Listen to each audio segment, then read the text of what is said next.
Friends, வெயில் காலத்திற்கு ஏற்ற இந்த கம்மங்கஞ்சியும் கருவாட்டு தொக்கும் மிக அருமையாக இருக்கும். ஃப்ரெண்ட்ஸ், நாம் இந்த வெயில் காலத்திற்கு கம்மங்கஞ்சி செய்வதற்கு 2 ஸ்பூன் கம்பு மாவை எடுத்து விடலாம். நாம் சிறிது தண்ணீர் ஊற்றி இதை நன்றாக கரைத்து விடலாம்.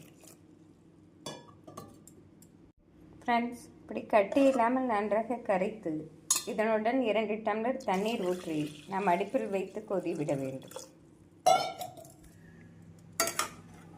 நன்றாக கொதித்து வரும்போது நாம் கிளறிக்கொண்டே இருக்க வேண்டும். ஃப்ரெண்ட்ஸ், இப்படி நன்றாக கெட்டியாக வரும் வரை நாம் கிளறிக்கொண்டே இருக்க வேண்டும். இந்த சமயம் நாம் தேவையான அளவு தூள் உப்பு சேர்த்து விடலாம்.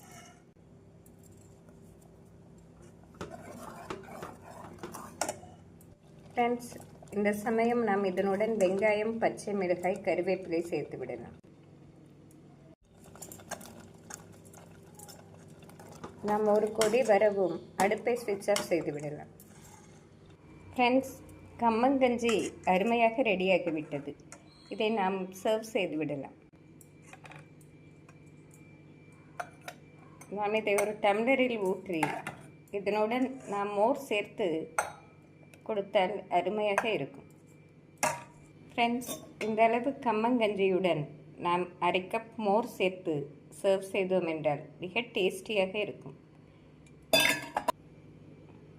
இதை நன்றாக மிக்ஸ் செய்து இதற்கு சைட் டிஷ்ஷாக நாம் ஊறுகாயோ கருவாடு தொக்கோ வைத்து சாப்பிட்டால் மிக அருமையாக இருக்கும். ஃப்ரெண்ட்ஸ், இந்த அருமையான கம்மங்கஞ்சியுடன் நாம் கருவாட்டு தொக்கு வைத்து சாப்பிட்டால் மிக டேஸ்டியாக இருக்கும். ஃப்ரெண்ட்ஸ், வெயில் காலத்திற்கு ஏற்ற இந்த கம்மங்கஞ்சியும் கருவாட்டு தொக்கும் மிக அருமையாக இருக்கும். இது வீட்டில் பெரியவர்கள், சிறியவர்கள் அனைவருக்கும் ஏற்ற அருமையான கஞ்சி. இந்த அருமையான கம்மங்கஞ்சியை செய்து பார்த்து எப்படி இருக்கிறது என்று கூறுங்கள்.